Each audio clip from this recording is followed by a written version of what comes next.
நான் வெளியே வாய் விட்றா சரி வாயை விட்றா ஒன்றும் பண்ண மாட்டாங்கடா.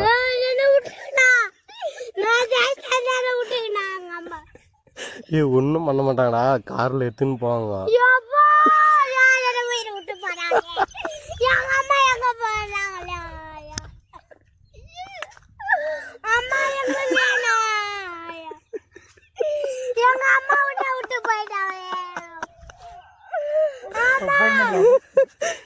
அந்த பையனால கத்துறோம், கொஞ்சம் சீக்கிரம் வாங்கினா எங்களை காட்டி